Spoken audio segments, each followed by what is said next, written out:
ஆண்டவருடைய வார்த்தையை இன்றைக்கு நாம் தியானிக்கும்படியாக எடுத்துக்கொள்ளப்பட்டதான வேத பகுதி புலம்பலின் புஸ்தகம் 3வது அதிகாரம். புலம்பலின் புஸ்தகம் 3வது அதிகாரம் 13வது வசனத்திலிருந்து 26வது வசனம் வரை. புலம்பல் 3வது அதிகாரம் 13வது வசனத்திலிருந்து 26வது வசனம் வரை நான் உங்களுக்காக வாசிக்கிறேன். தம்முடைய அம்பரா துணியின் அம்புகளை என் உள்ளந்தரியங்களில் படப்பண்ணினார். நான் என் ஜனத்தார் யாவருக்கும் பரியாசமும் நித்தம் அவர்கள் கிண்ணற பாடலுமானேன். கசப்பினால் என்னை நிரப்பி எட்டியினால் என்னை வெறிக்கச் செய்தார். அவர் பருக்கை கற்களால் என் பற்களை நொறுக்கி என்னை சாம்பலில் புரள பண்ணினார். என் ஆத்துமாவை சமாதானத்துக்கு தூரமாக்கினார். சுகத்தை மறந்தேன். என் பலனும் நான் கர்த்தருக்கு காத்திருந்த என் நம்பிக்கையும் அழிந்து போயிற்று என்றேன். எட்டியும் பிச்சுமாகிய என் சிறுமையையும் என் தவிப்பையும் நினைத்தருளும். என் ஆத்துமா அவைகளை நினைத்து நினைத்து எனக்குள் முறிந்து போகிறது. இதை என் மனதிலே வைத்து நம்பிக்கை கொண்டிருப்பேன். நாம் நிர்மூலமாகாதிருக்கிறது கர்த்தருடைய கிருபையே. அவருடைய இரக்கங்களுக்கு முடிவில்லை. அவைகள் காலைதோறும் புதியவைகள். உமது உண்மை பெரிதாய் இருக்கிறது. கர்த்தர் என் பங்கு என்று என் ஆத்துமா சொல்லும். ஆகையால் அவரிடத்தில் நம்பிக்கை கொண்டிருப்பேன். தமக்கு காத்திருக்கிறவர்களுக்கும் தம்மை தேடுகிற ஆத்துமாவுக்கும் கர்த்தர் நல்லவர். கர்த்தருடைய ரட்சிப்புக்கு நம்பிக்கையோடு காத்திருக்கிறது நல்லது. கர்த்தருடைய ரட்சிப்புக்கு நம்பிக்கையோடு காத்திருக்கிறது நல்லது. ஆண்ட்ரூ என்கிறதான ஒரு நபர், அவர் இந்த ஃபயர் டிபார்ட்மெண்ட்ல வேலை செய்யக்கூடியதான ஒரு ஃபயர் ஃபைட்டர். ஃபயர் டிபார்ட்மெண்ட்ல வேலை செய்கிறபடினால அடிக்கடி அவர் எமர்ஜென்சிஸ் எல்லாத்தையுமே அவர் என்ன செய்ய வேண்டியது இருக்கிறது, சந்திக்க வேண்டியது இருக்கிறது. அப்போ ஒவ்வொரு முறை இந்த தீயணைப்பு துறைக்கு அந்த போன் கால் வந்தாலோ, அந்த எமர்ஜென்சி கால் வந்தாலோ, அவருடைய டீமோடு கூட இவரும் என்ன செய்ய வேண்டும், சேர்ந்து போக வேண்டும்.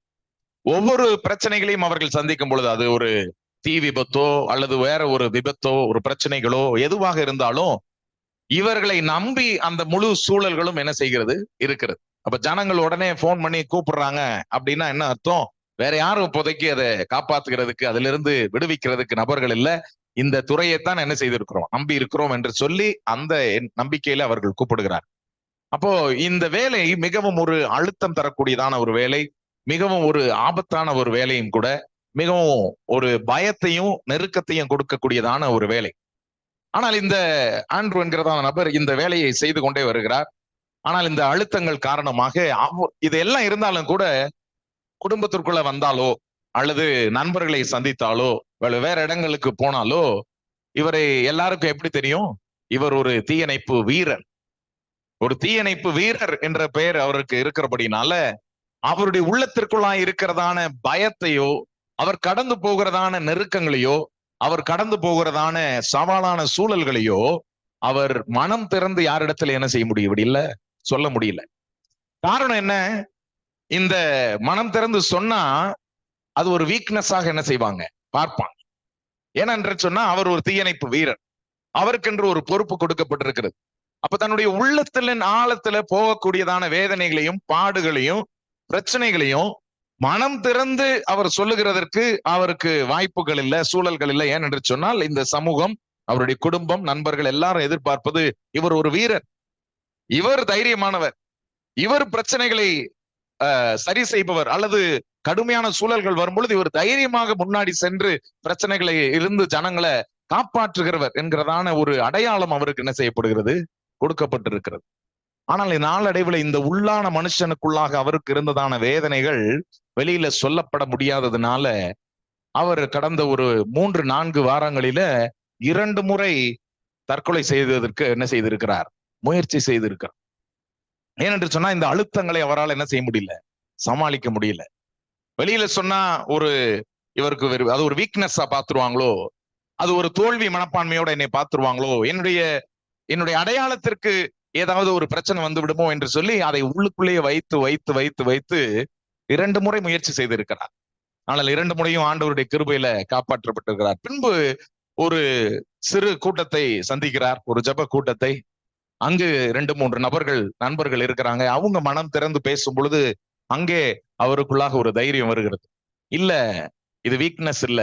என்னுடைய கஷ்டங்களையும் என்னுடைய பாரங்களையும் நான் கடந்து போகிற அழுத்தங்களையும் மனம் திறந்து சொல்லுகிறதுனால அது எனக்கு வீக்னஸா தெரியல அப்படிங்கறதான ஒரு நம்பிக்கை அந்த குழுவில் அவருக்கு கிடைத்தது. அதனால அங்க மனம் திறந்து தன்னுடைய வீக்னஸை குறிச்சு அவர் சொல்லுகிறார். அவர் சொல்லும் பொழுது அவர் சொல்லி முடித்த பின்பதாக அவருக்குள்ளாக ஒரு பெரிய விடுதலையை பெற்றுக் கொள்கிறார். அவர் என்ன மாதிரியான யோசனைகள், என்ன விதமான அழுத்தங்கள் வேலைகள்ல இருக்கிறது, ஒவ்வொரு முறையும் ஒரு தீயணைக்கிற அந்த சூழல்களுக்குள்ளாக போகும் பொழுது எவ்வளவு பயத்தோட அவருக்கு அதை கடந்து செல்கிறார், எவ்வளவு ஒரு ரிஸ்கோட கூட அந்த வேலைகளை செய்கிறார் என்பது எல்லாம் அந்த இடத்துல மனம் திறந்து அவர் எல்லாவற்றையும் அறிக்கையிடும் பொழுது, அறிக்கையிட்டு முடித்த பின்பதாக அவர் மனசுல ஒரு பெரிய சமாதானம் வருகிறது. அதுல அவர் கண்டுபிடிக்கிறாரு, the true strength lies in the vulnerability of seeking help. உண்மையான பலம் என்பது என்னுடைய வீக்னஸஸ் அல்லது வீக்னஸ் மற்றவங்க யோசிக்கிற என்னுடைய உண்மையான மனநிலைமையை நான் தெரியப்படுத்துகிறதுலையும், அதுல இருந்து நான் மீண்டு வர வேண்டும் என்கிறதான உதவியை நாடுகிறதுமே ஒரு உண்மையான பலன் என்பதை அன்றைய தினத்திலே அவர் அறிந்து கொண்டார். பிரியமானவர்களே, நாம் வாசிக்கிறதான இந்த பகுதியிலும் கூட இதை சொல்லுகிறது யார், இதை எழுதி வைத்திருக்கிறது யார்?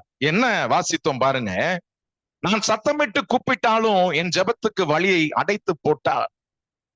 தமது வில்லை நான் ஏற்றி என்னை அம்புக்கு இலக்காக வைத்தார். என் வழிகளை அப்புறப்படுத்தி என்னை துண்டித்து போட்டார், என்னை பாழாக்கி விட்டார்.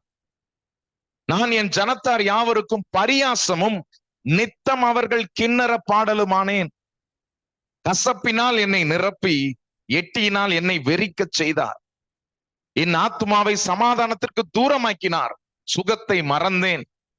என் பலனும் நான் கர்த்தருக்கு காத்திருந்த நம்பிக்கையும் அழிந்து போயிற்று என்றேன். இதெல்லாம் யார் சொல்லுகிறா?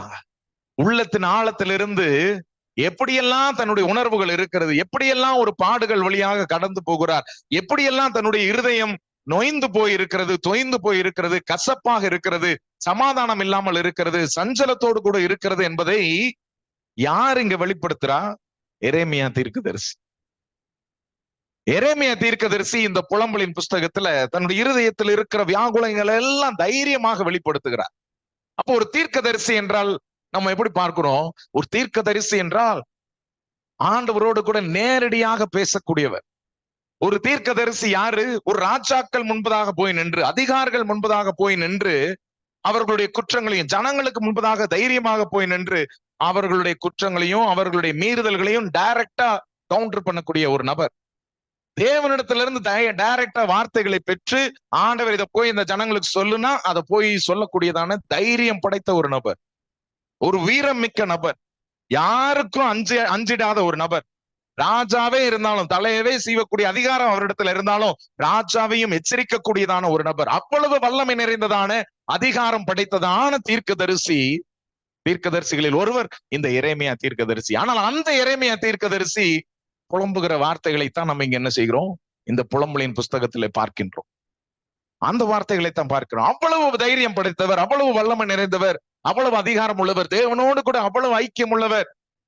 அவர் எப்படி அப்படின்னா, அவர் தன்னுடைய மனதை என்ன செய்கிறாரு? திறந்து ஊற்றுகிறார். எப்படிப்பட்ட சூழல்கள் வழியாய் நான் கடந்து போகிறேன், என்னுடைய ஜெபத்தை அப்புறப்படுத்தின, என் பலன் கர்த்தருக்கு காத்திருந்த நம்பிக்கை அழிஞ்சு போயிற்று, என் ஆத்துமா சமாதானத்துக்கு தூரமாக்கி விட்டார், சுகத்தை நான் மறந்தேன், என்னுடைய உறவினர்கள் என்னுடைய ஜனத்தார் யாவருக்கும் நான் பரியாசமாக மாறிவிட்டேன், என்னுடைய வாழ்க்கை கசப்பாக போய்விட்டது அப்படின்னு என்னெல்லாம் அவருடைய உள்ள குமுறல்கள் இருக்கிறதோ, பாரங்கள் இருக்கிறதோ, உணர்வுகள் இருக்கிறதோ, அதை எல்லாவற்றையும் என்ன செய்கிறார்? தைரியமாக வெளிப்படுத்துகிறதை நாம் காண்கின்றோம்.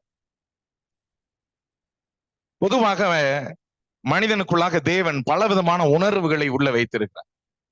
குறிப்பா ஒரு 4 உணர்வுகளை நம்ம யோசிச்சு பார்த்தோம்னு சொன்னா, 4 உணர்வுகள்: சந்தோஷம், துக்கம், கோபம், பயம்.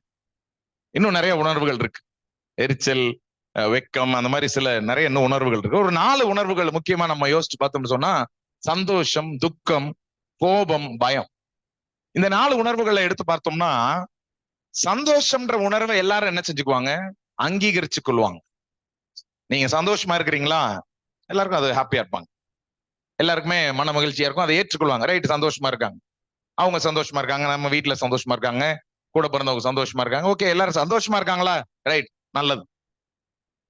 ஆனா ஒருத்தவங்க துக்கத்தோட இருக்காங்களா, அல்லது ஏதோ ஒரு காரியத்தை குறித்து பயத்தோட இருக்காங்களா அப்படின்னா அதை அவ்வளவு ஈஸியா வெளியில என்ன செய்ய மாட்டாங்க, சொல்ல மாட்டாங்க.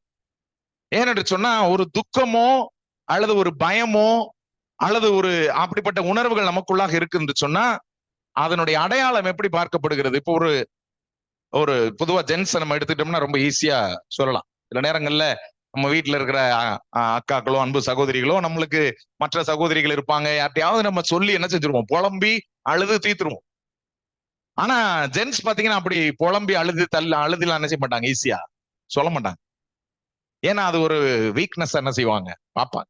நான் கடந்து போகிற பாதை யாரும் மத்தவங்க என்ன செய்யக்கூடாது, தெரியக்கூடாது. அது தெரிஞ்சா அது எனக்கும் வீக்னஸ், அவங்களும் கஷ்டப்படுவாங்க, அவங்களுக்கு நம்பிக்கை போயிடும், அவங்களுக்கு தைரியம் போயிடும். அதனால நான் என்ன செய்ய மாட்டேன், சொல்ல மாட்டேன், நான் வெளியில எக்ஸ்பிரஸ் பண்ண மாட்டேன் அப்படின்னு நம்ம ரொம்ப காமனா பார்க்கக்கூடியது ஜென்ஸ்ட நம்ம அதை பார்ப்போம். இது நம்மளுடைய சந்ததியில நம்முடைய சமுதாயத்திலையும் இது ஒரு அடையாளமாகவே வந்துருச்சு. இப்போ ஒரு பையன் அழுகுறான் அப்படின்னு சொன்னா, ஒரு வாலிப பையன் அழுகுறான்னு சொல்லுங்க, அதை நம்ம என்ன செய்ய மாட்டோம், ஏற்றுக்கொள்ள முடியும். ஏன்டா ஒரு பையனா இருந்து நீ என்ன செய்யற, இப்படி அழுவியா, பொம்பளை பிள்ளை அப்படி இன்னொன்னு என்ன சொல்லுவாங்க, பொம்பளை பிள்ளை மாதிரி என்ன செஞ்சுட்டு இருக்கிற, அழுதுட்டு இருக்கிற. சில நேரங்கள் அப்படிப்பட்ட டேர்ம்ஸ் நம்ம என்ன செய்வோம், ஒரு பொண்ணு மாதிரி நீ அழுதுட்டு இருக்கிற. ஏன்னு சொன்னா இந்த பையன் சொன்னா அவனுக்கு அழுதா அது அவனுடைய வீக்னஸ். அதை நம்ம காலங்காலமாக நம்முடைய குடும்பங்களிலேயும் நம்முடைய சமுதாயத்திலையும் அப்படிதான் என்ன செய்யப்படுகிறோம், நம்ம வளர்க்கப்படுகிறோம். ஆகையால அவங்க தங்களுடைய பாரங்களை அவ்வளவு ஈஸியா வெளியில என்ன செய்ய மாட்டாங்க, எக்ஸ்பிரஸ் பண்ண மாட்டாங்க, சொல்ல மாட்டாங்க, சொன்னா வீக்னஸ் அப்படின்னு சொல்லிட்டு. சில நேரங்கள்ல நம்ம தாய்மார்களும் கூட சகோதரிகளும் கூட சில நேரம் எல்லார்ட்டையும் போய் நம்மளுடைய பாரத்தை எல்லாத்தையும் என்ன செய்ய மாட்டோம், சொல்ல மாட்டோம், வீட்டுக்குள்ள புலம்பிக்குவோம். நீங்க சில நேரங்கள்ல பார்த்தீங்கன்னா நம்ம உள்ளுக்குள்ள ரொம்ப பாரமோ அழுத்தமோ இருக்குன்னு வச்சுக்கோங்க, அதனுடைய அடையாளம் எப்படி தெரியும் கேட்டீங்கன்னா, வீட்டுல பிள்ளைங்க இருந்தாங்கன்னா அவங்களுக்கு ஏகப்பட்ட திட்டோ அடியோ ஒழுகும், காரணமே இருக்காது. உள்ளுக்குள்ள நம்மளுக்கு ஏகப்பட்ட பிரச்சனைகளும் கோபங்களும் சில காரியங்கள் நடக்கலையே அப்படிங்கிற ஒரு ஏக்கமோ அதெல்லாம் இருக்குதுன்னு சொன்னா, ஏதாவது சின்னதா வந்து பிள்ளைங்க ஏதாவது வாயை திறந்துட்டா போதும், நம்மள்ட்ட இருக்கிற கோபமும் எல்லாத்தையும் இறக்குறது எங்கதான், அவங்கள்ட்ட தான். ஏன்னா தேர் மோஸ்ட் ஈஸி வல்னரபிள் ஆப்ஜெக்ட். ஏன்னா எதிர்த்து திரும்ப என்ன செய்ய மாட்டாங்க, பேச மாட்டாங்க. இதை போய் கணவன்கிட்ட காமிச்சாலோ அல்லது மனைவிட்ட காமிச்சாலோ அல்லது அம்மாட்ட காமிச்சாலோ வேற யார்ட்டையோ காமிச்சா திரும்ப அதற்கு எதிர்ப்பதம் இருக்கும். ஆனா இவங்கள்ட்ட காமிச்சா ரொம்ப பெரிய எதிர்ப்பதம் என்ன செய்யாது, இருக்காது. அதனால அதெல்லாத்தையும் நம்ம போய் கொட்டுறது ஈஸியா குழந்தைகளிடத்துல. அது ஒரு அடையாளம், நம்மளுடைய இருதயம் ரொம்ப கலக்கத்தோடையும் வேதனையோடும் இருக்குது, அதுக்கு ஒரு சமாதானம் தேவை, அந்த உணர்வுக்கு ஒரு சமாதானம் தேவை அப்படிங்கிற அடையாளத்தை அது என்ன செய்கிறது, காண்பிக்கிறது. என்னுடைய நான் சென்னையில இருக்கும் பொழுது பாஸ்டர் அடிக்கடி பாஸ்டர் ஜான் டேனியல் எனக்கு சொல்லுவார், இந்த சாயந்தர நேரம் இருக்கு இல்லையா, காலையில இருந்து சாயந்தரம் வரைக்கும் நம்ம வேலைகளை எல்லாம் செய்து முடிச்சுட்டு சாயந்தரம் நம்ம வீட்டுக்கு வர்ற பொழுது எல்லாருமே வீட்டுக்குள்ள வரும்பொழுது எப்படிதான் வருவாங்க, டயர்டா தான் வருவாங்க. எல்லாரும் உள்ள வரும்போது ரொம்ப டயர்டா இருப்பாங்க, பிசிக்கலி மென்டலி எல்லா விதத்திலயும் அப்படியே ஒருங்கிந்து அப்பெல்லாம் ரெஸ்ட் எடுக்கலாம் அப்படின்னு இருக்கும். ஆனா இந்த குட்டி பசங்களுக்கு மட்டும் சாயந்தரம் தான் எனர்ஜி ஆரம்பிக்கும். காலையில இருந்து அவங்களுக்கு எப்படி இருக்கும் தெரியும், எழுப்புறது அவங்களை ஸ்கூலுக்கு அனுப்புறதுக்கெல்லாம் நம்ம ரொம்ப கஷ்டப்படணும். ஆனா சாயந்தரம் 4 மணிக்கு பெல் அடிக்குதுன்னு சத்தம் வரும்பொழுது அவனுக்கு அங்க எனர்ஜி ஆரம்பிக்கும். அந்த எனர்ஜி நைட்டு தூங்குற வரைக்கும் என்ன செய்யும், சஸ்டெயின் ஆகும். அவங்க அந்த எனர்ஜியோட வந்து அம்மா இன்னைக்கு ஸ்கூல்ல என்ன நடந்துச்சு தெரியுமா, இது நடந்துச்சு தெரியுமா, அது அப்படின்னு அந்த எனர்ஜியோட பேசும்போது நம்மளுக்கு ஃபுல்லா பேட்டரி எல்லாம் ட்ரெயின் ஆகி அப்படி இருக்கும். அந்த நேரத்துல வந்து அவங்க இது செய்யலாமா அது செய்யலாமா அப்படி இப்படின்னு வரும்போது ஏய் போயிடு, முடியல போயிடு, அப்படித்தான் நம்முடைய ரெஸ்பான்ஸ் என்ன செய்யும் இருக்கும். அப்ப சொல்லுவாரு, இந்த evening time is most vulnerable time for us us adults. பெரியவர்களுக்கு இந்த மாலை வேலையெல்லாம் முடிச்சுட்டு வருகிறதான அந்த வேலை ரொம்ப வல்னரபிளான ஒரு டைம், மற்றவங்களுக்கு பாதிப்பை கொடுக்கக்கூடியதான ஒரு டைம், அந்த ஈவினிங் டயர்ட் டைம். அப்ப அந்த டைம்ல எப்படி ஹேண்டில் பண்ணிக்கணும், அந்த டைம்ல ரெஸ்ட் எடுக்க வேண்டியதை என்ன செஞ்சிடணும், எடுத்துடணும். கொஞ்ச நேரம் போய் ரிலாக்ஸ் ஆகி ஒரு சின்ன பிரேயர் முடிஞ்சா பண்ணிட்டு நம்ம ரிலாக்ஸ் ஆகி கொஞ்சம் எனர்ஜைஸ் பண்ணிக்கொள்ள வேண்டியது மிக மிக அவசியம். அப்ப இந்த 4 உணர்வுகளை நம்ம பார்க்கும் பொழுது சந்தோஷம் என்கிறதான உணர்வு இந்த உலகத்துல எல்லாராலும் அங்கீகரிக்கப்படுகிறது. ஆனால் துக்கமோ கோபமோ பயமோ இந்த உலகத்தினால எளிதில் என்ன செய்யப்படுகிறது இல்லை, அங்கீகரிக்கப்படுகிறது. அது நிறைய வேளைகள்ல அது உள்ளுக்குள்ள என்ன செய்கிறது, அப்படியே அமிழ்ந்து அடக்கி வைக்கப்படுகிறது. கோபம் படக்கூடாதா? இந்த கோபம், நீ கோபப்படக்கூடாது, இவ்வளவு எல்லாம் நீங்க கோபப்படக்கூடாது அப்படின்னு சொல்றதை நம்ம கேள்விப்பட்டிருக்கோம். இயேசு கிறிஸ்து கோபப்பட்டாரா? ஆமா, கோபப்பட்டார். என்னுடைய பிதாவினுடைய ஆலயத்தை கல்லர் குகையாக என்ன செஞ்சிட்டீங்க, மாற்றி விட்டீர்களேன்னு அவருக்கு கடவுள் ஆண்டவருடைய ஆலயத்தின் மேல இருக்கிற பக்தி வைராக்கியத்தினால என்ன வந்துச்சு, கோபம் வந்துச்சு. It was a holy anger. அப்ப கோபம் என்கிற உணர்வு கிறிஸ்து இயேசுக்குள்ளே இருந்தது. அது மனிதருக்குள்ளாக ஆண்டவர் தான் வைத்திருக்கிறார். ஆண்டவர் சொல்லும்போது சொல்றாரு, நீங்கள் கோபப்படாதீங்கன்னு சொல்லல, நீங்கள் கோபம் கொண்டாலும் பாவம் செய்யாதிருங்கள். அப்படின்னா எல்லா உணர்வுகளும் தேவன் ஒவ்வொரு காரணத்துக்காக நமக்குள்ளாக வைத்திருக்கிறார். அப்ப எந்த உணர்வையும் நம்ம அடக்கி வைத்துக் கொள்ளணும், அதை வெளிப்படுத்தினா நம்ம வீக்கு அப்படின்லாம் கிடையாது. ஆண்டவர் இயேசு கிறிஸ்து அழுதாரா? அழுதார். இயேசு கண்ணீர் விட்டார்னு ஒரு வசனம் என்ன செய்யுது, இருக்குது. இயேசு கண்ணீர் விட்டார். அவருடைய துக்கத்தினால நெருக்கப்பட்டு அவருடைய வியர்வை ரத்தமாக என்ன செய்கிறது, மாறினது என்று சொல்லுவோம். அவ்வளவு வேதனைகள் பட்டாரா? எஸ், வேதனைகள் பட்டார். அதை வெளிப்படுத்தி எழுதப்பட்டிருக்கிறா? எஸ், எழுதப்பட்டிருக்கிறது. அப்ப இயேசு கண்ணீர் விடுகிறார், இயேசு துக்கப்படுகிறார், இயேசு கோபப்படுகிறார், அதை எல்லாவற்றையும் வெளிப்புறமாக வைத்திருக்கிறார். ஆனா எங்கேயோ ஒரு இடத்துல நம்ம மாத்திரம் என்ன செய்கிறோம், சில நேரங்களில இந்த உணர்வுகள் எல்லாம் என்னுடைய வீக்னஸ காண்பிக்கிற உணர்வு, அதனால இதை நான் வெளியில காண்பிக்க கூடாதுன்னு நம்ம உள்ளாக அடைத்து வைத்துக் கொள்கிறோம். அது நமக்கு பெரிய பாதகத்தையும் பிரச்சனைகளையும் என்ன செய்கிறது, கொண்டு வருகிறது. இங்க நம்ம பார்க்கிறோம், எரேமியா அதே போல நீண்ட வசனங்களை எழுதுகிறார். நீண்ட வசனங்களை எழுதி அவர் என்னை வெளிச்சத்திலே அல்ல இருளிலே அழைத்து வந்தார், என்னென்னமோ சொல்றார். அவர் தமது கையை எனக்கு விரோதமாகவே நித்தமும் திருப்பினார், பேசுறார். அந்த புலம்பல் 3வது அதிகாரத்துல, என் சதையையும் என் தோளையும் முற்றலாக்கினார், என் எலும்புகளை நொறுக்கினார், எல்லாம் எழுதுறார். எல்லாம் அவருடைய உணர்வுகள், அவருடைய பாரங்கள், அவருடைய வேதனை எல்லாவற்றையும் அவர் கொட்டிட்டு அதோட அப்படியே போயிடல. என்ன ஆண்டவர் இவர் அப்படின்னு சொல்லிட்டு போயிடல.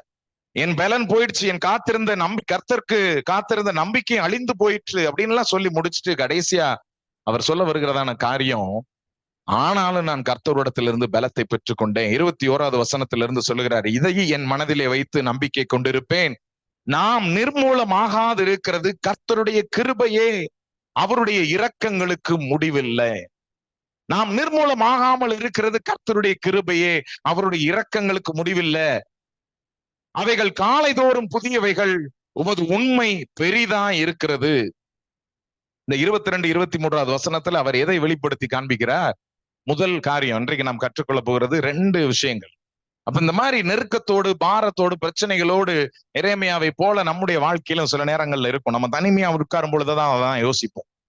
நம்முடைய சூழல்களை குறித்தோ, நம்முடைய குடும்பத்தை குறித்தோ, நம்முடைய பிள்ளைகளை குறித்தோ, பேர பிள்ளைகளை குறித்தோ, அவர்களுடைய எதிர்காலத்தை குறித்தோ, அல்லது நம்முடைய வியாபாரத்தையோ, தொழிலையோ, நம்முடைய ஊழியத்தையோ, இந்த குடும்பம் நம்ம இப்படி நடத்தி போய்கிட்டு இருக்கிறோமே, இனி எப்படி என்னுடைய பிள்ளைகள் படிப்பாங்க, எப்படி இது முன்னேறி வரும், இது எப்படி நடக்கும், அது எப்படி நடக்கணும், பல காரியங்கள் ஒருவேளை நம்முடைய இருதயத்திற்குள்ள சில நேரங்கள்ல பாரங்களையும், சில நேரங்கள்ல நம்மளுக்கு பிரச்சனைகளையும், நம்முடைய இருதயத்திலே மிகுந்த துக்கத்தையும் கொண்டு வரக்கூடிய காரியங்களாக இருக்கலாம். அப்ப இதன் நடுவுல எரேமியா நமக்கு காண்பிக்கிறதான ஒரு விஷயம், முதல் காரியமாக என்னது, 2 காரியங்களை இன்றைக்கு பகிர்ந்து கொண்டு நான் முடிக்க போகிறேன். முதல் காரியம், we need to understand who God is deep from our heart. எரேமியா இப்படிப்பட்ட சூழல்கள் எல்லாம் வழியெல்லாம் கடந்து போனாலும் தேவன் எப்படிப்பட்டவர் என்பதை திரும்ப தன்னுடைய இருதயத்தில் என்ன செய்து பார்க்கிறார், யோசித்து பார்க்கிறார். உண்மையாக தேவன் எப்படிப்பட்டவர், அதைத்தான் 22வது வசனத்துல சொல்றார், நான் நிர்மூலமாகாது இருக்கிறது கர்த்தருடைய கிருபையே, அவருடைய இரக்கங்களுக்கு முடிவில்லை. ஃபாதர் பெர்க்மன்ஸ் அவருடைய ஒரு பாட்டு இருக்கு, அவருடைய இரக்கத்திற்கு முடிவே இல்லை, அவருடைய அன்புக்கு அளவே இல்லை, அவை காலை தோறும் புதியதா இருக்கும். இந்த 2 வசனத்தை வச்சுதான் அவர் என்ன செய்யறாரு, பாட்டா பாடி வச்சிருக்கிறார். அவருடைய இரக்கங்களுக்கு முடிவே இல்லை, அவருடைய அன்புக்கு அளவே இல்லை. அப்ப முதல் காரியம் எரேமியா தன்னுடைய இருதயத்திலே ஞாபகப்படுத்தி தன்னைத்தானே தேற்றிக் கொண்ட காரியம் என்ன அப்படின்னு சொன்னா, கர்த்தர் மிகுந்த இரக்கம் உள்ளவர், கர்த்தருடைய அன்புக்கு முடிவே இல்லை. ஏன் இருதயத்துல ஒருவேளை அது தோல்வியை போல காணலாம், ஏன் இருதயத்துல ஒருவேளை அது துக்கத்தை போல காணலாம், ஏன் இருதயத்துல அதுல நம்பிக்கையற்ற நிலை இருக்கலாம், ஏன் இருதயத்துல ஒருவேளை அது மிகுந்த கசப்பை கொண்டு வரலாம். என்னுடைய உறவுகளிடத்துல கசப்பையில கொண்டு வரலாம், எல்லாம் கொண்டு வரலாம், ஏன் இருதயத்தில் அப்படியெல்லாம் தோன்றலாம். ஆனால் மெய்யாக தேவன் எப்படிப்பட்டவர்? அவைகள் எல்லாவற்றிலும் இருந்து என்னை விடுதலையாக்க அவர் மிகுந்த அன்புள்ளவர், அவர் மிகுந்த இரக்கம் உள்ளவர். யோவான் 3வது அதிகாரம் 16வது வசனத்துல எல்லாருக்கும் தெரிந்ததான வசனம் 3:16 நம்ம வாசிக்கிறோம். தேவன் தம்முடைய ஒரே பேரான குமாரனை விசுவாசிக்கிறவன் எவனோ அவன் கெட்டு போகாமல் நித்திய ஜீவனை அடையும்படிக்கு அவரை தந்தருளி இவ்வளவாய் உலகத்தில் அன்பு கூர்ந்தார். இவ்வளவாய் உலகத்தில் அன்பு கூர்ந்தார். எவ்வளவாய் உலகத்தில் அன்பு கூர்ந்தார்? தன்னுடைய ஜீவனையே கொடுக்கும் வண்ணமாக அவர் அன்பு கூர்ந்தார். நம்ம அருமையான ஒரு பாடலை பாடினோம். பாவமானீரே என் பாவம் போக்கிட, சாபமானீரே என் சாபத்தை நீக்கிட, காயமானீரே என் நோய்கள் தீர்த்திட, ஏழ்மையானீரே என்னுடைய ஏழ்மையை நீக்கிட. அப்ப ஆண்டவராக இயேசு கிறிஸ்து எதற்காக பரத்திலிருந்து இறங்கி வந்தார்? எதற்காக எனக்காக பாவமானார்? ஆண்டவர் சமூகத்துக்கு முன்பதாக நம்ம போய் நான் ரொம்ப நீதிமான் பாருங்க, என் லைஃப்ல நான் எப்படி வாழ்ந்திருக்கேன் பாருங்க நிக்கிறதுக்கு நிச்சயம் எனக்கு அருகதே இருக்காது, தகுதியே இருக்காது. என்னுடைய நீதியான காரியங்களை எல்லாம் நான் லிஸ்ட் அவுட் பண்ணி அவர்கிட்ட போய் தைரியமா நிக்கிறதுக்கு அந்த தைரியம் என்ன செய்யாது, வராது. தேவனுடைய வார்த்தைகளை நம்ம படிக்கும் பொழுது, ஆண்டவருடைய வார்த்தைகளை படிக்கும் பொழுது ஒவ்வொரு தேவனுடைய பரிசுத்தவான்களும் எழுதுகிறது பொழுது அப்படித்தான். ஆண்டவரே உங்களுடைய சமூகத்து என்பதா என்னால என்ன செய்ய முடியல, நிக்க முடியல. வெளிப்படுத்தின விசேஷத்துல யோவான் எழுதும் பொழுது சொல்றாரு, அவர் வரும் பொழுது இவர் மயங்கி என்ன செஞ்சுட்டார், விழுந்துட்டார். அவருடைய பிரசன்னத்துல நிக்க முடியல, மயங்கி விழுந்துட்டார். ஆண்டவர் திரும்ப என்ன செய்கிறார், எழுப்பி விடுகிறார். அவ்வளவு பரிசுத்தம், அவ்வளவு நீதி. அவருக்கு முன்னாடி போயிட்டு ஆண்டவரே நான் ரொம்ப நீதிமான், நான் ரொம்ப கரெக்டானவன், நான் எல்லா விஷயத்திலையும் ரொம்ப பர்ஃபெக்ட் அப்படின்னு சொல்றதுக்கு எனக்கு தகுதியே இருக்காது. ஆனால் எனக்கு அப்படிப்பட்ட தகுதியை கொடுக்கும்படியாக, எனக்குள்ளாக அந்த துக்கத்திலிருந்து அல்லது அந்த ஒரு கில்ட்ல இருந்து, ஒரு கரைகள் இருந்து என்னை விடுவிக்கும்படியாக என்னுடைய பாவத்திற்காக என்னுடைய பாவத்தை அவர் மீது சுமந்து கொண்டு பாவமானீரே எந்தன் பாவம் போக்கிட. என் வாழ்க்கையில நான் செய்த அக்கிரமங்கள் அல்லது என்னுடைய முன்னோர்கள் செய்த அக்கிரமங்கள், அவர்கள் செய்த குற்றங்கள், அது எல்லாத்திற்கும் திரும்ப என் மனுஷன் எதை விதைக்கிறனோ அதே என்ன செய்வான், திரும்ப அறுப்பான். அப்போ ஒரு அக்கிரமம் செய்தா நிச்சயமா அவனுடைய வாழ்க்கையில ஒரு அக்கிரமம் திரும்ப என்ன செய்யும், வரும். அப்படிப்பட்ட என்னுடைய முன்னோர்களோ நானோ செய்த அந்த சாபங்களுக்கு, அது வந்து சேர வேண்டிய சாபங்களை எல்லாம் விளக்கும்படியாக கர்த்தர் எனக்காக என்ன ஆயிட்டாரு, சாபமாயிட்டாரு. அது எல்லாத்தையும் கேன்சல் பண்றாரு. அதெல்லாம் கண்டினியூ பண்ணணும்னு அவசியம் இல்லை. ஏனென்றால் நான் உன்னை அதுல இருந்து அப்படி பிரிச்சு நான் என்ன செய்யறேன், எடுக்கிறேன். நீ என்னுடையவன், நீ என்னுடையவள். நான் உன்னை ஒரு புது சந்ததியாக நான் உருவாக்குறேன். இனி நம்ம எல்லாம் தேவனுடைய சந்ததி. உன்னுடைய முன்னோர்கள், உன்னுடைய ரத்த சம்பந்தமா இருக்கக்கூடிய எல்லா சாபங்களையும் நான் என்ன செய்கிறேன், நிறுத்துகிறேன். என்றைக்கு உன்னை ரட்சிப்பாக என்னுடைய சொந்த மகனாக மகளாக பிரித்து எடுக்கிறனோ அன்றே என்ன செய்யறாரு, ஆண்டவர் எல்லாத்தையும் கேன்சல் பண்றாரு. எனக்காக அவர் சாபமானா, என் பாவங்களை எல்லாம் அவர் மீது சுமந்து கொண்டு எனக்காக அவர் பாவமாக மாறினார். எனக்காக தம்முடைய ரத்தத்தையும் தம்முடைய சரீரமும் அடிக்கப்படும்படியாக, பிற்கப்படும்படியாக, ரத்தத்தை செந்தும்படியாக தம்மைய ஜீவ பலியாக என்ன செய்கிறார், ஒப்பு கொடுக்கிறார். எதுக்கு இதெல்லாம் செய்யறாரு? இவ்வளவாய் உலகத்தில் அன்பு கூர்ந்தார். நல்லா இருக்கிற பிள்ளைங்க மேல ஒரு ஸ்கூல்ல எடுத்துக்கிட்டோம்னாலும் சரி, அல்லது நம்மளுடைய வீட்டுல எடுத்துக்கிட்டோம்னாலும் சரி, நல்ல சொல் பேச்சு கேட்டு இருக்கிற பிள்ளைங்கள நம்மளுக்கு ரொம்ப என்ன செய்யும், பிடிக்கும். சொல் பேச்சு கேட்காத பிள்ளைய என்ன செய்யாது, பிடிக்காது. அதுவும் பிள்ளைதான் அப்படின்னு சொல்லுவோம், ஆனா மனசுக்குள்ள அது என்ன செய்யாது, கொஞ்சம் வருத்தம் என்ன செஞ்சுக்கிட்டே இருக்கும், இருந்து கொண்டே இருக்கும். ஆனால் இயேசு கிறிஸ்து ரொம்ப வித்தியாசமானவர். நீ நல்லா இருந்தாலும் உங்களை நேசிப்பார், நீ நல்லாவே இல்லைனாலும் நம்மளை என்ன செய்யும், நேசிப்பார். நல்லா இல்லாதவர்களை நேசித்து உருமாற்றி வெளிச்சத்திற்குள்ள கொண்டு வந்து அவர்களை என்ன செய்கிறார், மாற்றுகிறார், அவர்களை உருவாக்குகிறார், அவர்களை சீர்படுத்துகிறார். கெட்ட குமாரன் கதையை ஆண்டவர் சொல்லும் பொழுது அதை தான் சொல்லுகிறார். நம்ம கெட்ட குமாரன்னே சொல்லிட்டே இருக்கிறோம். இளைய குமாரனுடைய கதை, எல்லா தவறுகளையும் செய்தான், எல்லா அக்கிரமங்களையும் செய்தான், அப்பாவுடைய சொத்துக்களை எல்லாம் அழித்து போட்டான். ஆனால் அவன் எப்ப திரும்ப வருவான்னு அவனுக்காக மனதுருகி அவர் என்ன செய்து கொண்டிருக்கிறார், காத்து கொண்டிருக்கிறதான தேவனாக ஆண்டவர் இருக்கிறார், அந்த தகப்பனாக இருக்கிறார். அவன் வரும் பொழுது அவனை ஓடி போய் அவனை, அந்த பன்றிகள் நடுவுல இருக்கிற அவனை, அந்த நாற்றத்தோடு கூட வந்தாலும் அவனை ஓடி போய் அவனை அரவணைத்து ஏற்றுக்கொள்கிறதான ஒரு அன்பான தகப்பன். அதனாலதான் அவருடைய அன்புக்கு முடிவே இல்லை, அவருடைய இரக்கத்திற்கு முடிவே இல்லை, அளவே இல்லை, அவருடைய அன்புக்கு அளவே இல்லை. 22வது வசனத்துல புலம்பல் 3:22 அதைத்தான் எரேமியா தீர்க்கதரிசி முதலாவதாக சொல்லுகிறார், நான் நிர்மூலமாகாம இருக்கிறது கர்த்தருடைய கிருபையே, அவருடைய இரக்கங்களுக்கு முடிவில்லை. முதல் காரியத்தை அதைத்தான் ஆண்டவர் சொல்லுகிறார், எரேமியா சொல்லுகிறார். இதற்கு ஒப்பாக இன்னும் சில வசனங்களையும் நம்ம பார்க்கலாம். சங்கீதம் 103 13 14 பார்க்கிறோம். தகப்பன் தன் பிள்ளைகளுக்கு இறங்குகிறது போல கர்த்தர் தமக்கு பயந்தவர்களுக்கு இறங்குகிறார். ஏசாயா 49 15 16 பார்க்கும் பொழுது 14வது வசனம் சொல்லுகிறது, சீயோனோ கர்த்தர் என்னை கைவிட்டார், ஆண்டவர் என்னை மறந்தார் என்று சொல்லுகிறாள். சீயோனோ கர்த்தர் என்னை கைவிட்டார், ஆண்டவர் என்னை மறந்து போயிட்டார் என்று சொல்லுகிறாள். ஸ்திரீயானவள் தன் கற்பத்தின் பிள்ளைக்கு இறங்காமல் தன் பாலகனை மறப்பாளோ? ஸ்திரீயானவள் தன் கற்பத்தின் பிள்ளைக்கு இறங்காமல் தன் பாலகனை மறப்பாளோ? அவர்கள் மறந்தாலும் நான் உன்னை மறப்பதில்லை. அதுதான் தேவனுடைய அன்பு. ஒரு தாய் தன்னுடைய பிள்ளையை மறப்பாளோ? மறக்க மாட்டாங்க.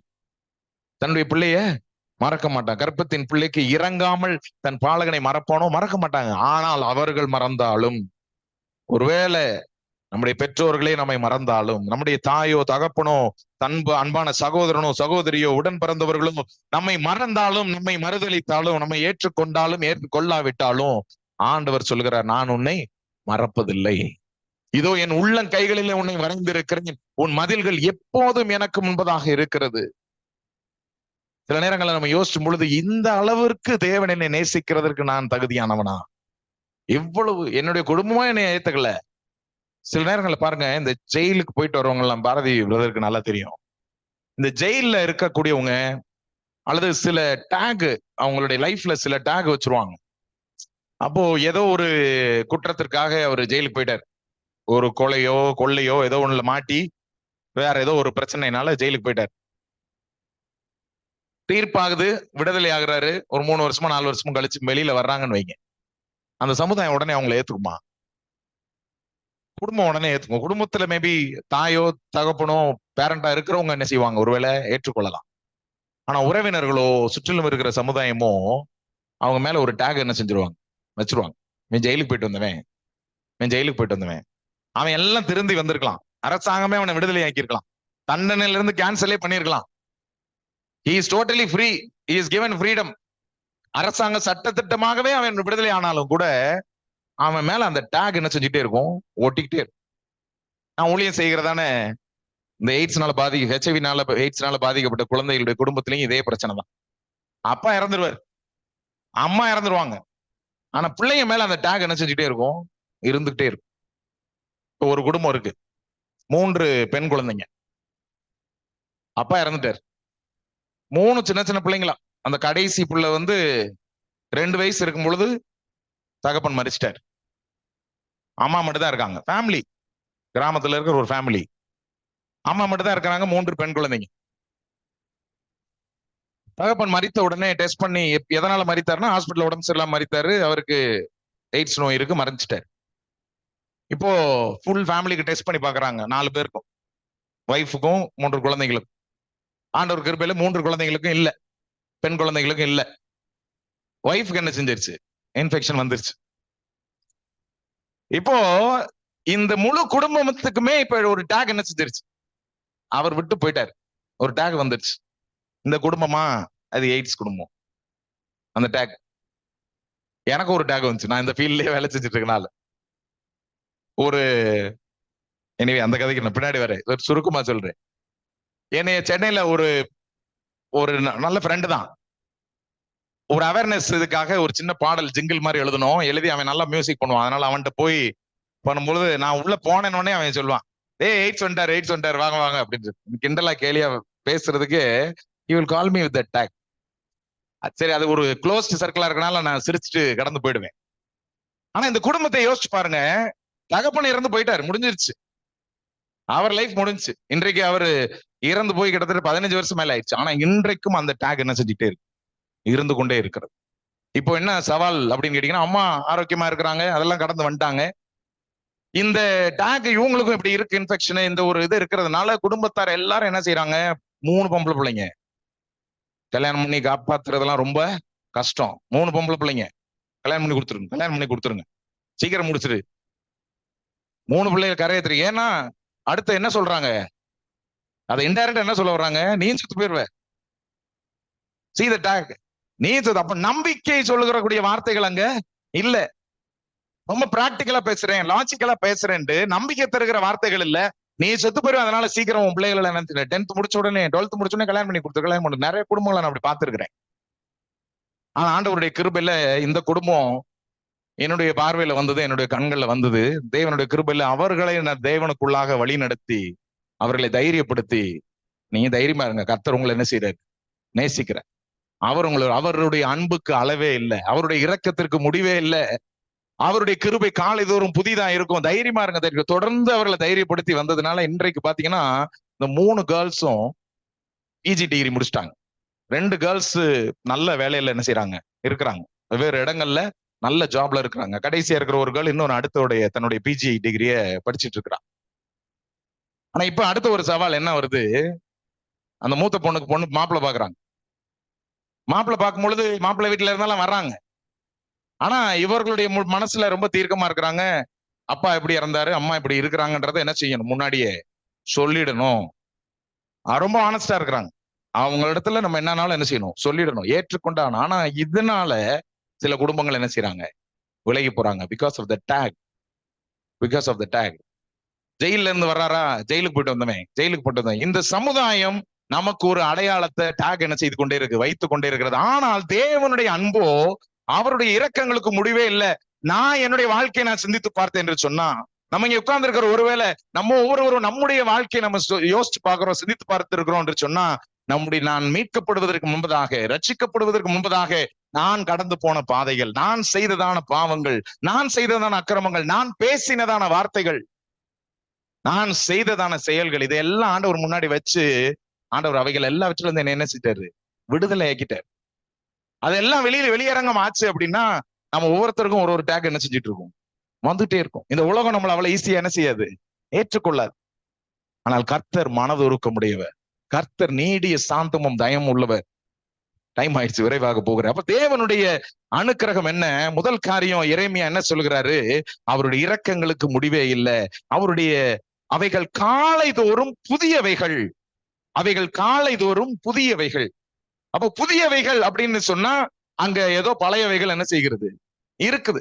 அப்ப இரண்டாவது காரியம், எரேமியா தன்னைத்தானே பலப்படுத்திக் கொள்ளுகிற காரியம் என்ன, என்னுடைய பழையவைகளை கர்த்தர் என்ன செய்வார், அழித்து போடு. பழையவைகள் எல்லாம் ஒளிந்து போயின, எல்லாம் புதிதாயின. So God is preparing something new. தேவன் எனக்காக புதிய காரியங்களை செய்கிறார். இதோ நான் புதிய காரியத்தை உனக்கு செய்கிறேன், அது உனக்கு தோன்றவில்லையா, நம்மளுடைய கண்களுக்கு தெரியவில்லையா என்று சொல்லி தீர்க்கதரிசியின் புஸ்தகத்தில் நான் வாசிக்கிறோம். இதோ புதிய காரியத்தை நான் செய்கிறேன். உங்களுடைய வாழ்க்கையிலும் என்னுடைய வாழ்க்கையிலும் நம்ம சோர்வோடு கூட, அந்த கஷ்டங்களோடு கூட, பாரத்தோடு கூட, வேதனைகளோடு கூட அதையே நினைச்சு இருக்க வேண்டியது இல்ல. ஆண்டவர் சொல்லுகிறதான காரியம், இதோ புதிய காரியத்தை நான் செய்கிறேன், அவைகள் காலைதோறும் புதியதா இருக்கும். He is giving a fresh new start. ஒரு புதிய காரியத்தை ஃப்ரெஷ்ஷா தேவனுடைய கிருபையில ஆண்டவர் தருகிறார். சங்கீதம் 30வது அதிகாரம் 5வது வசனம் சொல்லுகிறது, அவருடைய கோபம் ஒரு நிமிஷம், அவருடைய தயவோ நீடிய வாழ்வு. சாயங்காலத்தில் அழுகை தங்கும், விடியற்காலத்திலே களிப்புண்டாகும். சாயங்காலத்திலே அழுகை தங்கும், விடியற்காலத்திலே ஒரு விடியல் வரும் பொழுது, ஒரு புதிய நாள் துவங்கும் பொழுது, இந்த நாள் எனக்கு நன்மையான நாளாக, நம்ம காலையில எந்திரிச்சு ஜெபம் பண்றது அதான செய்யும், ஆண்டவரே இந்த நாளை எனக்கு ஆசீர்வதித்து தாங்க. கடந்த நாள் எல்லாம் முடிஞ்சிருச்சு, அதை போய் நான் திரும்ப என்ன செய்ய முடியாது, நான் பின்னாடி போயெல்லாம் சரி பண்ண முடியாது. Past is past. பிள்ளைகள் இடத்துல எல்லாம் வரும் பொழுது என்னுடைய ஊழியத்திலையும் அதைத்தான் சொல்லுவேன், நீ சும்மா திரும்ப உன்னுடைய ஹிஸ்டரியவே எடுத்து என்ன செய்யாத, யோசிச்சு அதையே புலம்பிக்கிட்டே இருக்காத. ஏன் லைஃப் இப்படி ஆகி போச்சே, நான் ஏன் இப்படி பிறந்தேன், எனக்கு ஏன் இந்த இன்ஃபெக்ஷன் கொடுத்தாரு, இது ரொம்ப கஷ்டம். அவர்களை தேவனை நம்ப வைக்கிறது இன்னும் கஷ்டம். ஏன் கர்த்தர் எனக்கு அப்படி செஞ்சாரு அப்படின்வாங்க. நீங்க ஆண்டவர் அன்பானவர்னு சொல்றீங்க, எனக்கு ஏன் இந்த கஷ்டத்தை கொடுத்தாரு, நான் என்ன தப்பு பண்ணேன், நான் ஏன் பிறக்கும் பொழுதே இப்படி பிறக்கணும்? சில கேள்விகளுக்கெல்லாம் நம்மளால பதில் சொல்ல முடியாது. ஆனா தேவனுடைய வசனத்தை மட்டும் தான் சொல்லி அவங்களை என்ன செய்ய முடியும், தைரியப்படுத்த முடியும். நீ என்ன வேணாலும் பேசு, ஆனால் நான் சொல்றேன், கர்த்தர் அன்பானவர், கர்த்தர் இரக்கம் உள்ளவர். நீ இப்போ நம்பினாலும் கர்த்தர் உன்னை பலப்படுத்துவார். ஆண்டவருடைய கிருபையில பிறந்த பிள்ளைகளை அன்னைக்கு பார்க்கிறேன், எல்லாம் முடிஞ்சது, எல்லாம் அழிஞ்சு போயிடுவாங்கன்னு நினைச்சது பிள்ளைகள் எல்லாம் இன்றைக்கு அவர்கள் எழும்பி பிரகாசித்து படித்து வேலைக்கு போய் திருமணமாகி, அவங்க ஹெச்ஐவியோட இருக்கிற குழந்தைகள் அவர்களை போல இருக்கக்கூடிய பிறந்து வளர்ந்த முன்னொருத்தவங்களை திருமணமாகி அவங்களுக்கு குழந்தை பிறந்து அந்த குழந்தை ஆரோக்கியமா என்ன செய்கிறது, ஒரு சாதாரணமான குடும்ப வாழ்க்கையும் சாதாரணமான மற்றவர்களை போல அவர்களும் ஒரு வாழ்க்கை வாழக்கூடியதான தயவை தேவனுடைய ஆண்டவருடைய கிருபையில கர்த்தர் இன்னைக்கு என்ன செய்து வைத்திருக்கிறார், ஏற்படுத்தி வைத்திருக்கிறார். ஹியூமன் லாஜிக் இதெல்லாம் என்ன செய்யாது, தோன்றாது. சில நேரங்கள்ல மனிதர்கள், நானு நாமக்கல்ல இருந்து ஒரு தடவை சேலத்துக்கு வந்துட்டு இருக்கும் பொழுது அங்க உள்ள deputy director, health department deputy director, அவர் என் கூட கார்ல வந்தார். நானும் இன்னொரு நண்பரும் வரும்பொழுது என் கூட நான் கார்ல வர்றாரு. அப்ப நீங்க என்ன செய்றீங்க, வேலையெல்லாம் செய்றீங்கன்னா, அவருக்கு ஹெல்த்ல டிப்டி டைரக்டர். அப்ப என்ன செய்றீங்கன்னு, நான் இந்த மாதிரி வேலைகள் இந்த பிள்ளைகளோட செய்துட்டு இருக்கேன். சார், இவங்களெல்லாம் என்ன பண்ணணும்னா, இவங்களெல்லாம் எங்கெங்க நம்ம டெஸ்ட் பண்ணி ஐடென்டிஃபை பண்றோமோ அவங்களெல்லாம் தனியா பிரிச்சிடணும் சார். தனியா ஒரு ஊர் போட்டு தனியா அவங்கள பிரிச்சு, அவங்க இங்கோட நார்மலா மத்த மக்களோட என்ன செய்யக்கூடாது, மிங்கிள் ஆகக்கூடாது அப்படின்னு ஒரு ஐடியா சொல்றாரு. எனக்கு ரொம்ப வேதனையா இருந்துச்சு. ஏங்க நீங்களே எப்படி டிப்டி டைரக்டர் என்ன செஞ்சீங்க, ஆனீங்க? நீங்க பிரிச்சுட்டா எல்லாமே சரியா போயிருமா? நீங்க பிரிச்சுட்டா அவங்க ரொம்ப ஆரோக்கியமா வந்துருவாங்களா? அல்லது என்ன சொல்ல வர்றீங்க, இவங்களை பிரிச்சு இதோட அவங்க என்ன செய்யட்டும், செத்து ஒழியட்டும், இவங்க யூஸ்லெஸ் அப்படின்னு என்ன செய்ய வர்றீங்க, இன்டைரக்டா சொல்ல வர்றீங்க. எதுவும் அவர் ஒரு பெரிய பதவியில் இருக்கிறனால அவர்கிட்ட நான் சொல்லல. ஆனா அப்படின்னு அவருக்கு நான் சொன்ன காரியம்லாம், சார் அப்படி இல்ல, நான் ஒரு 15-20 வருஷமா இந்த வேலைகளுக்குள்ளாக இருக்கிறேன். நான் இப்போ பாக்குறேன் இந்த பிள்ளைகள் எல்லாம் படித்து ஆளாகி பொறுப்புணர்வோடு கூட என்ன செய்யறாங்க, வளர்ந்து வருகிற பிள்ளைகளா இருக்கிறாங்க. ரொம்ப ஜாக்கிரதையா இருக்கிறாங்க. தங்களுடைய ஆரோக்கியத்தை குறித்தும் மற்றவங்களோட ஆரோக்கியத்தை குறித்தும் அக்கறை உள்ள பிள்ளைகளாக என்ன செய்யறாங்க, வளர்ந்து வருகிறாங்க. என்னுடைய கண்களால நான் இதை பார்த்திருக்கிறேன் அப்படின்னு சொல்லி அவரிடத்துல என்ன செய்தேன். ஓ அப்படியா, பரவாயில்ல, இப்படிலாம் ஒரு வேலை நடக்குதா அப்படிங்கிறார். சில நேரங்கள்ல இந்த உலகத்துல, இந்த உலக மனிதர்கள் நம்முடைய சூழல்களை, நம்முடைய காரியங்களை என்ன செய்ய முடியாது, ரொம்ப லாஜிக்கலா யோசிக்கிறோம்னு என்னத்தையாவது சொல்லுவாங்க. ஆனால் கர்த்தர் அவர் வைத்திருக்கிற வழிகள் ரொம்ப வித்தியாசமானவை. நம்முடைய வாழ்க்கையிலும் கூட சில நேரங்கள்ல இதெல்லாம் நடக்குமா, இப்படிலாம் நடக்குமா, இப்படிலாம் ஒரு மாற்றம் வருமா, இதெல்லாம் நடக்கவே நடக்காதுன்னு நினைச்சிட்டு இருப்போம். ஆனால் ஆண்டவருடைய கிருபையில தேவன் தருகிறதான காரியம் என்ன, நீங்க நினைக்கிறதற்கும் நீங்கள் வேண்டிக் கொள்வதற்கும் மிகவும் அதிகமாய் ஆண்டவர் என்ன செய்யக்கூடியவர். அவருடைய அன்பினாலே அழைக்கப்பட்டவர்களுக்கு கர்த்தர் ஆயத்தம் பண்ணி வைத்திருக்கிறவைகளை கண் காணவும் இல்லை, காது கேட்கவும் இல்லை, அது மனுஷனுடைய இருதயத்துல தோன்றவும் இல்லை. அப்போ நம்முடைய கண்ணு பார்க்கிறதுல, நம்முடைய காது கேட்டதுல, நம்முடைய அறிவுக்கு எட்டாத காரியங்களை செய்வதில் தேவன் வல்லமை நிறைந்த தேவனாக இருக்கிறார். உங்களுடைய என்னுடைய சொந்த அறிவோ அனுபவமோ அல்லது மற்றவர்களிடத்திலிருந்து கேட்ட அனுபவத்தை வைத்து நம்முடைய வாழ்க்கையை நிர்ணயம் பண்ண வேண்டிய அவசியம் அல்ல.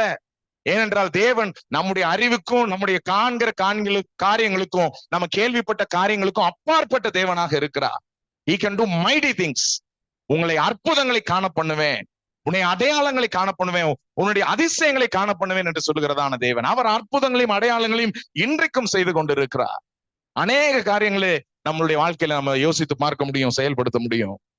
அவைகளுடைய ஆண்டவருடைய கிருபைகள் காலை தோறும் புதிதா இருக்கிறது. முதல் காரியம் அவர் சொல்கிறாரு, நம்ம ஆண்டவரை எப்படிப்பட்டவராக நம்ம பார்க்கணும் அப்படின்னு சொல்லி.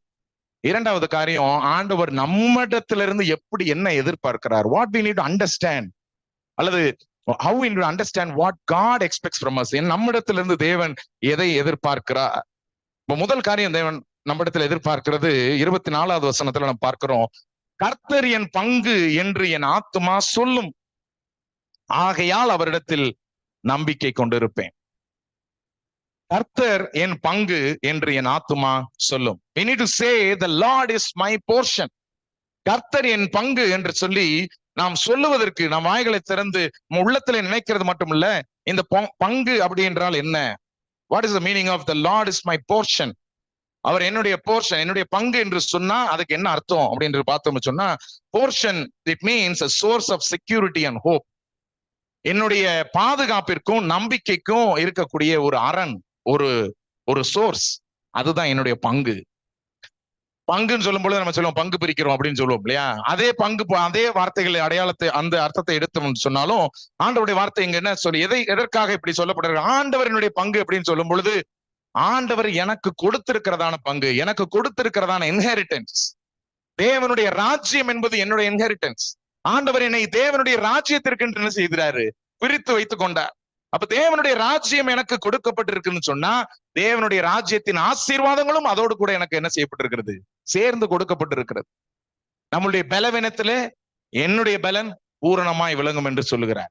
உலக பிரகாரமா எனக்கு பலவீனங்கள் இருக்கலாம், ஆனால் பிதாவினிடத்திலிருந்து கர்த்தரிடத்திலிருந்து வருகிற அந்த பரலோகத்தினுடைய பலன் என்னை ஆட்கொள்ளும் பொழுது, என் கிருபை உனக்கு போதும், உன் பலவீனத்துல என் பலன் பூரணமாய் விளங்கும்.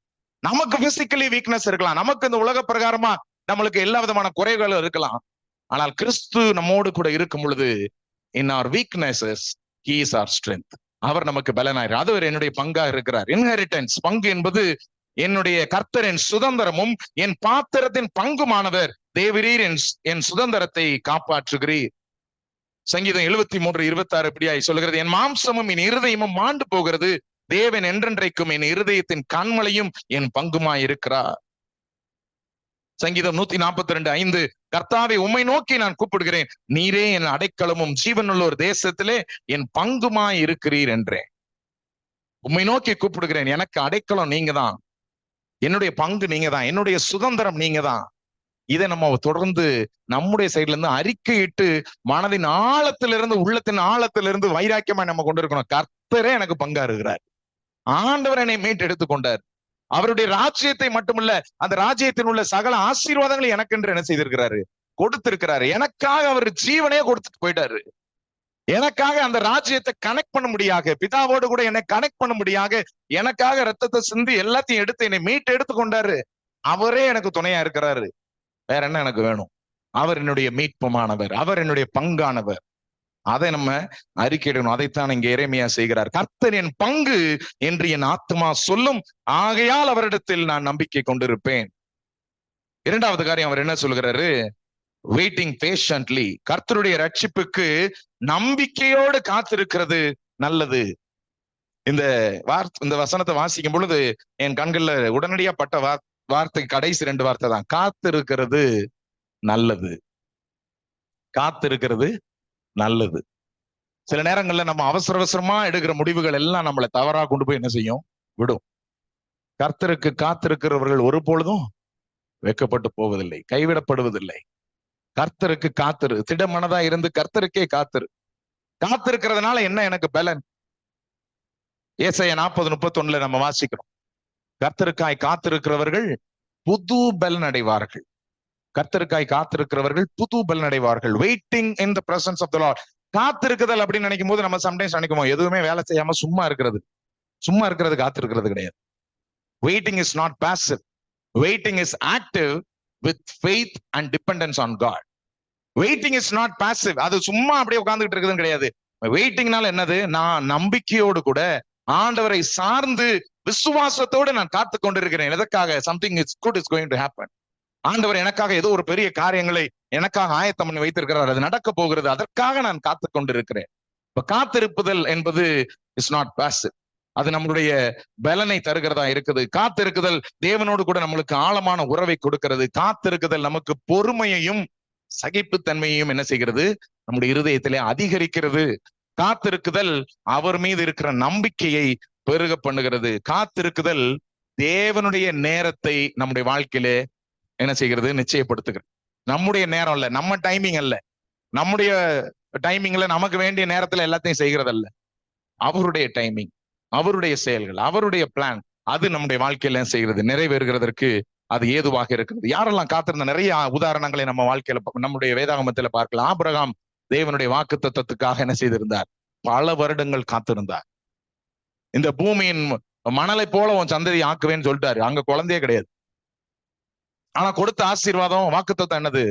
உன்னை ஆசீர்வதிக்கவே ஆசீர்வதிப்பேன், உன்னை பெருகவே பெருக பண்ணுவேன், உன் ஜனங்கள் எல்லாம் இந்த பூமியின் மணலத்தனையாக இருக்கும் அப்படின்னாரு. ஒண்ணுமே நடக்கல. 1 வருஷம் ஆச்சு, நடக்கல. 2 வருஷம் ஆச்சு, நடக்கல. 3 வருஷம் ஆச்சு, நடக்கல. நானே சில நேரம் யோசிச்சு பார்ப்பேன், 2 வருஷம் 3 வருஷம் இப்படியா ஆண்டவர் ஏதாவது ப்ராமிஸ் சொல்றாரு, இப்படி நடக்கும் அப்படி நடக்கும் நம்ம யோசிக்கிறோம். ஆண்டவர் சொல்றாரு, ஒன்னும் நடக்கலன்னா ஒருவேளை இது ஆண்டவர் சொல்லலையோ அப்படின்னு சொல்லிட்டு நம்பிக்கை விட்டு என்ன செஞ்சிருவோம். ஒருவேளை சில நேரங்கள்ல போயிடலாம். ஆபிரகாமுக்கு ஒருவேளை அப்படி இருந்திருக்கலாம். ஆனால் ஆபிரகாம் ஆண்டவர் மேல இருந்த நம்பிக்கை என்ன செய்யல, விடல. சாரால் வேகமா அவசரப்பட்டாங்க, ஆபிரகாம் இருந்தார். பல வருடங்கள் ஆனாலும் கர்த்தர் சொன்ன வார்த்தையை என்ன செய்தார்? ஆபிரகாமுடைய வாழ்க்கையில நிறைவேற்றினார். தாவீது, நீ ராஜாவாக அபிஷேகம் பண்ணப்படுகிறாய் சொன்ன உடனே அடுத்த வருஷம் எல்லாம் அவன் ராஜாவாகல. It took years. சவுல் அவனை கொல்லணும்னு என்ன செஞ்சுக்கிட்டு இருந்தான்? தேடிக்கிட்டே இருந்தான். ராஜாவாகக்கூடிய அதிகாரம் வாக்கு எல்லாம் கொடுத்துட்டார். ஆனா கொல்லணும்னு பின்னாடியே விரட்டிக்கிட்டே இருக்கிறார். எத்தனை ஆண்டுகள் ஓடி ஒளிஞ்சு அதெல்லாம் தாண்டி வந்துதான் ராஜாவாக மாறினது. ஆனால் கர்த்தர் சொன்னதை செய்கிறதான தேவன். 2 காரியம் தேவன் நம்மிடத்திலிருந்து எதிர்பார்க்கிறார். என்ன காரியம்? முதல் காரியம், கர்த்தர் என்னுடைய பங்கு, கர்த்தர் என்னுடைய சுதந்திரம், கர்த்தர் என்னுடைய மீட்பு அப்படிங்கிறதான நம்பிக்கையை நம் நாவிலையும் நம்முடைய வாழ்க்கையில அறிக்கை செய்ய வேண்டும். 2வது முக்கியமான காரியம், கர்த்தருக்காக நாம் காத்திருக்கும் பொழுது, கர்த்தருக்கு காத்திருக்குதல் நல்லது. கர்த்தருக்கு காத்திரு, திடமனதா இருந்து கர்த்தருக்கே காத்திருன்னு பல இடங்கள்ல நம்ம என்ன செய்கிறோம்? வேத வசனங்களை நம்ம வாசித்து பார்க்கிறோம். கண்களை மூடி நம்ம ஜெபம் பண்ணலாம். எரேமியாவை போல குழம்பக்கூடியதான ஒரு சூழல்கள் ஒருவேளை நம்முடைய வாழ்க்கையிலையும் இருக்கலாம். வெளியில யார்ட்டையும் சொல்ல முடியல, குடும்பத்துக்குள்ளே சொல்ல முடியல, கடந்து போகிற பொருளாதார சூழல்கள், கடந்து போகிற சரீர பிரகாரமா இருக்கிறதான வேதனைகள், சில நோய்கள், சில தவறுகள், சில எடுத்த தவறான முடிவுகள், இப்படி பல காரியங்கள் ஒருவேளை ஆழமான உள் மனதில நம்மை வருத்தி கொண்டு இருக்கலாம். இதை எங்கேயாவது நம்ம வெளியில போய் சொல்லிட்டா, இது எங்கேயாவது வெளியில தெரிஞ்சுட்டா, அது எனக்கு வீக்னஸ், அது எனக்கு அவமானம், அது எனக்கு நிந்தை அப்படின்னு தோணலாம். இன்றைக்கு ஆண்டவர் நம்மோடு கூட எரேமியாவின் சூழலில் இருந்து பேசினதான காரியம், அளவற்ற அன்பினால நான் உன்னை நேசிக்கிறேன். அவருடைய இரக்கங்களுக்கு முடிவே இல்லை, அவருடைய அன்புக்கு அளவே இல்லை. உங்களுடைய சூழல்கள் எப்படிப்பட்டதாக இருந்தாலும் அவர் அவைகளை புதியதாக மாற்றக்கூடியதான கிருபை நிறைந்தவர். ஒரு புதிய அடையாளத்தை தரக்கூடியதான தேவன். பழையவைகளை எல்லாம் ஒழித்து கட்டி ஒரு புதிய அடையாளத்தை தருகிறதான அன்பின் ஆண்டவர். அவர் வைராக்கியத்தின் தேவன். அவர் சொன்னதை செய்கிறதான தேவன். அவருக்காக காத்திருக்கிறவர்கள் ஒருபோதும் வெட்கப்பட்டு போனதில்லை. திட மனதோடு கூட அவருக்காய் காத்திருக்கிறவர்கள் அவருடைய சுதந்திரத்தை ஆசீர்வாதத்தை அனுபவிக்கிறவர்களாக இருக்கிறார்கள். நல்ல ஆண்டவரே, தர்மையான வேளையில எங்கள் ஒவ்வொருவரோடு கூட உங்களுடைய வார்த்தைகள் மூலமா இடைப்பட்டதற்காக நன்றி ஆண்டவரே. இந்த வேளையில எங்களுடைய சபையில் இருக்கிற ஒவ்வொருவருக்காக, அருமையான அன்பு சகோதர சகோதரிகளுக்காக, தாய்மார்களுக்காக, பெரியவர்களுக்காக, ஒவ்வொரு சிறு பிள்ளைகளுக்காக, வாலிப பிள்ளைகளுக்காக, எல்லாருக்காகவும் நாங்கள் செபிக்கிறோம் ஆண்டவரே. ஒருவேளை தங்களுடைய இருதயங்களில் எப்படிப்பட்ட வியாகுலத்தோடு வேதனைகளோடு அவர்கள் இருக்கிறார்கள் என்று சொன்னா, இன்றைக்கு இந்த வார்த்தைகள் அவர்களுடைய வாழ்க்கையை மாற்றட்டும் ஆண்டவரே. ஆண்டவரே, நீர் வாக்கு தத்தத்தில் உண்மையுள்ள தேவன் ஆண்டவரே. நீர் சொன்னதை செய்கிறதான தேவன். நீர் அளவற்ற அன்பினாலே, கிருபையினாலே, மிகுந்த இரக்கத்தினால நேசிக்கிறதான ஆண்டவர் அப்பா. ஒவ்வொருவருடைய சூழல்களையும் மாற்ற நீர் வல்லமை நிறைந்தவரப்பா. அவர்களுக்கு நீர் உதவி செய்யும். அவர்களுடைய வாழ்க்கை மாறுவதற்கு உதவி செய்யும். அவர்களுடைய துக்கங்கள் சந்தோஷமாய் மாற உதவி செய்யும். அவர்களுடைய கர்த்தாவே ஆண்டவரே, எல்லா விதமான இருளான சூழல்களும் வெளிச்சமாய் மாறட்டும் ஆண்டவரே. சாயங்காலத்திலே அழுகை தங்கும், விடியற் காலத்திலே களிப்புண்டாகும் என்று சொன்னபடி ஆண்டவரே, இவர்களுடைய வாழ்க்கையை களிப்பாய் நீர் மாற்றும். ஒவ்வொருவருடைய வாழ்க்கையை செழிப்பாய் நீர் மாற்றும். ஆசீர்வதியும், நன்மையினாலே திருப்தியாக்கும். மீட்பெரும் இரட்சகருமாய் இருக்கிற இயேசுவின் நாமத்தில் ஜெபிக்கிறோம் அன்பின் பிதாவே, ஆமென். என் ஆத்துமாவே கர்த்தரை ஸ்தோத்திரி, என் முழு உள்ளமே அவருடைய பரிசுத்த நாமத்தை ஸ்தோத்திரி. என் ஆத்துமாவே கர்த்தரை ஸ்தோத்திரி, அவர் செய்த சகல உபகாரங்களையும் மறவாதே. ஆமென், ஆமென். கர்த்தர் உங்களை ஆசீர்வதிப்பாராக. God bless you.